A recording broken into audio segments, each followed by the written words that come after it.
Hey loves, welcome back for another video. If you're tuning in for the first time, I'm Ashley. You guys can tell I'm feeling myself. I'm going to be slaying this wig from start to finish courtesy of Yolissa. And this is the start. Literally started from the bottom, but we're going to get there.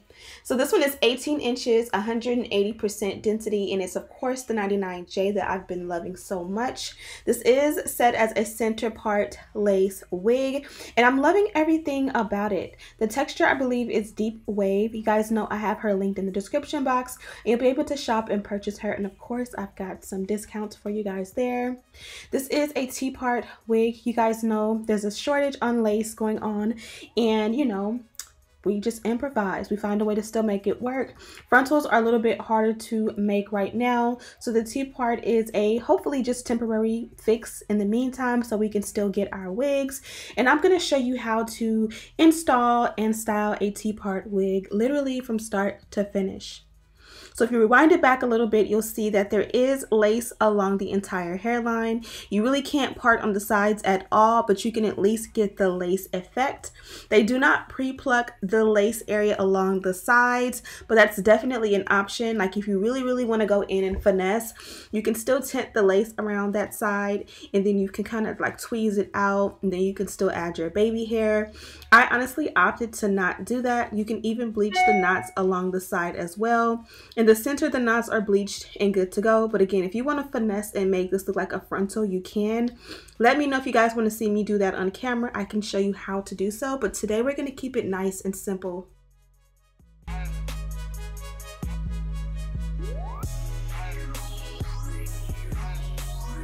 Now it's time for the install. I opted for my OG fave, the Got to Be Glued spray, and I kind of missed it. Like, you know, it's good to try different products, move on, come back, and all that. And I'm really feeling this product at the moment. Here I'm showing you guys that there is lace at the front. There's not the typical frontal lace, but there's still lace. So again, if you want that good old frontal look, there's definitely baby hair, there's edges, there's lace all along the front for you to achieve that look. You'll see in the end, and I'm sure you've seen in the beginning, I went for a center part that really didn't show off the hairline along the sides, so it really didn't matter and I skipped that step. But when bonding your wigs down, remember to blow dry on a cool setting and blow dry for as long as you can until you feel the wig get tight. Now that we're done with that process, we're all installed and good to go. Now, honestly, because I knew I wasn't going to wear the sides out, I did blow dry on a hot setting just to make it go faster. And if you guys kind of notice along the sides, it does have that white cast. That always happens to me whenever I dry on heat instead of cool. Next up, I'm going to elongate the parting. I love when my parting is super long, and this one definitely had that there. You just had to use your rat tail comb to extend the parting. From here, I'm going to stamp out the parting and lay the hairline as well as the top of the wig by adding a little bit of wax and then kind of pressing that out with the electric hot comb. Now, I do go for a lot of heat passes. If you're someone who's like natural, like, oh, I only do one heat pass, this is a wig.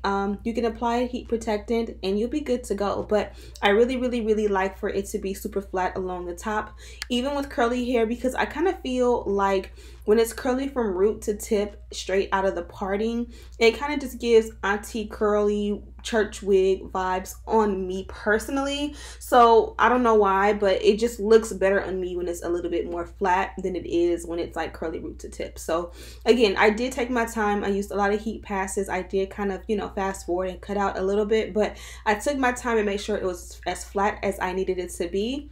Then I used the back of the hot comb to go in and kind of stamp out some waves because I did kind of press them out and I kind of wanted to bring some of them back. So to style our curls, we're going to be going with some Pantene products that I picked up from my local Target. This one here is like a leave-in conditioner slash detangler. Of course, all of these things are linked in the description box. What I loved about this is that it had like product to it, so it made the hair nice and soft. If there were tangles in the hair, it would have made it much easier to manage, which I liked about it. It had a really good smell to it, and of course, it moisturized the hair.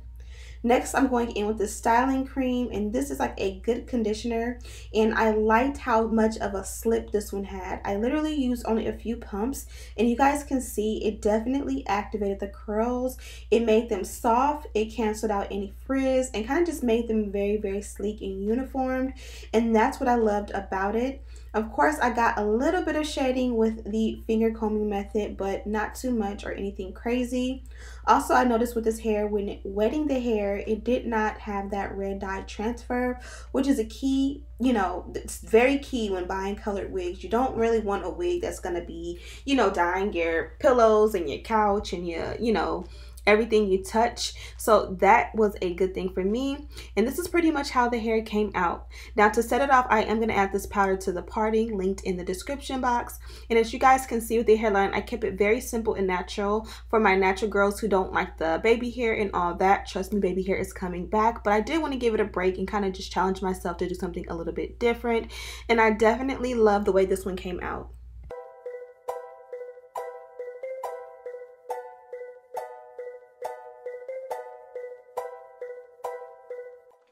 Okay, so I just beat my face. I used the Pat McGrath foundation, and I think the shade that I got is a shade too light. But you guys know nowadays, by the time you contour, highlight, set, and all that, it works out, I think. And I think I like it. Now, I'm probably going to still get a darker shade, but I think I like it. What do you guys think? Anyways, I did go ahead and style the hair.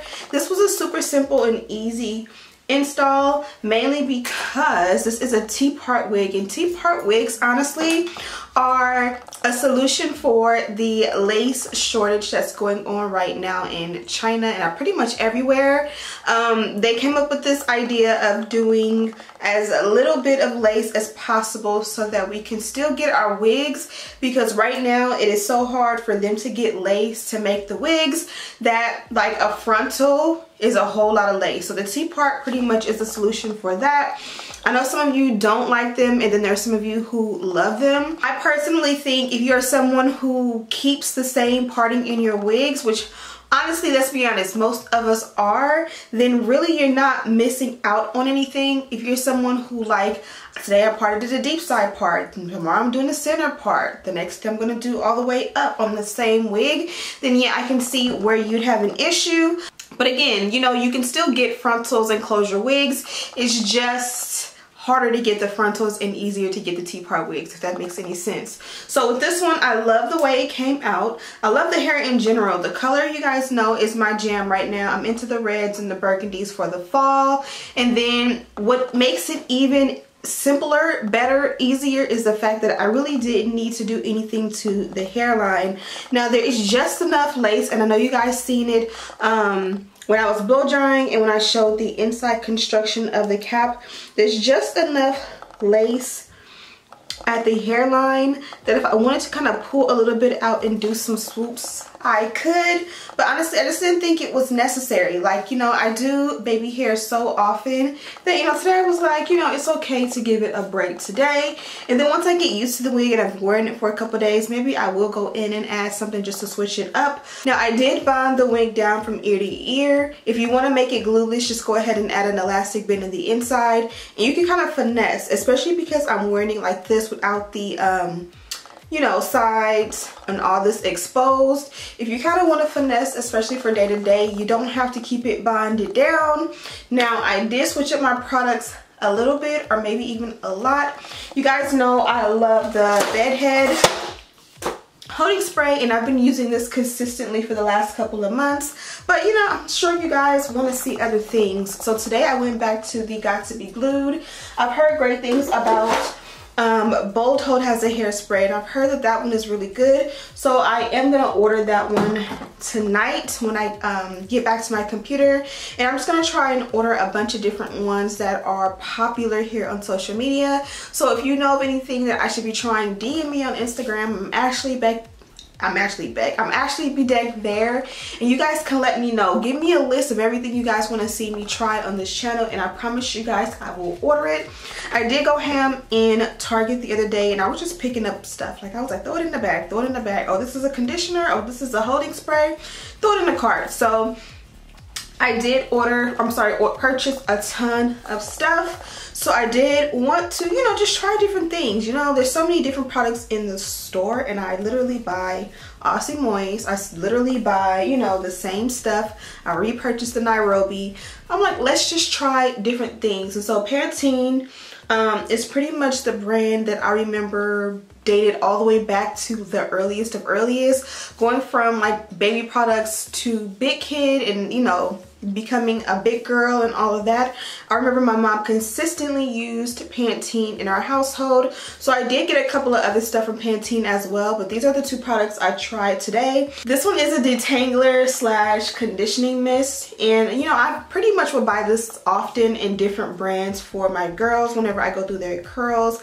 I like to make sure I have something that has a little bit of detangling and softening to their hair, and I like the way it worked. It definitely had a really good smell to it, but sometimes it's cool to just, you know, switch it up and use something other than just water. And then I went ahead and activated the curls with this here, and it's pretty much called Curl Affair. Of course, I have it in the description box, but it says Curl Reshaping Cream. And what I loved about this, first of all, both of these products smell good. This one gave me deja vu to my childhood. This one also did too. It's like I haven't used Pantene in at least a decade, like at all that I can think of, and this smells just like my childhood, getting my hair washed and conditioned and stuff like that. So it's great to see that they kept the same OG smell, but what I did love about this is that it has a really good slip. You guys know when I use my mousse, which is pretty much typically my favorite way to activate my curls, I go ham and I use a lot of product. Like this probably is the amount of product I use maybe for 2 or 3 installs, and it does last because I just refresh my curls with water the next couple of days after I do style it. But with this, I kind of use a couple pumps on each side of my head, and it gave a nice slip to where I did not need a lot. It smells so good, which I like better than the mousse, because who doesn't want hair that smells good? And then also, again, I didn't need that much product, and the curls still feel super soft and bouncy. So imagine having hair that smells really good, it's soft, bouncy, and then it still defined the curls really well. I have to say that this one is going to be definitely in the rotation. So of course I'll have these new products linked in the description box. Also, I went back to an OG product. Like I said, I'm just a little bit more energetic and excited about doing hair again. I went in a little quarantine rut for a little bit, but I think I am back. So if you've been watching me for a long time, you guys know this is an OG product I've been using for years. I think I used it so much that I was so determined to use other products that I put it away and completely forgot about it. Now I've been using this here as my go-to powder, and I like it, but as you guys can see, it's a little bit darker than my complexion and a little bit red. So as of late, I think it's because I'm going into my winter chocolate opposed to my summer chocolate. It is a little bit dark and red. So lately I've been dissatisfied with the way it does my hairline. So this to the rescue. I'll have it linked in the description box. Again, I used it so much back in the day. I can't remember which color was my favorite, but I kind of like to go for the ones that are a little bit more cool tone. Even this one here, because the more cool it is, the more easier it is to pull off, and I like the way it came out. So this was exciting because I kind of stepped out of my rut and used some different products. Let me know what you guys think of the color, the products that I use, and again, let me know if there's some products that you think I should use that are on the market. Again, this one did come from Yolissa, and this is the packaging here. Of course, the wig came in one of these little bags, and then they also gave me some other goodies. So as I mentioned, if you want to make this one glueless so you don't have to bind it down at all, go ahead and add the elastic that they provide and you'll be good to go. They also gave me some lashes, which are really nice. And then of course you get a dust bag so that you'll be able to store your wig even if you don't want to keep the box. And then last but not least, they gave me this really nice soft scarf. And I'm actually going to keep this out because you guys know I love the scarves to go around the edges, especially when I set my hair. I don't like the super silky hard ones because they slide, but this one feels like my kind of material. So you can wear it as a headband, like around for style, or you can use it, you know, to set your hairline on your wigs. So that's it. This was pretty much an easy beginner friendly install. I love the way it came out, and again, I'm so impressed with how soft my hair feels and how good it smells when I move around. So if you're interested in this wig, of course I have it linked in this description box. Also, the products I used are linked as well. I'm gonna start trying to find some different wax sticks. You guys know the one I use is my OG favorite, but I just want to know, you know, what's out there, some other products. Thank you guys so much for watching. Don't forget to subscribe. It'll help me out so much since we're on a road to 300,000 subscribers here on the channel. And as always, I'll see you in the next one. Smooches.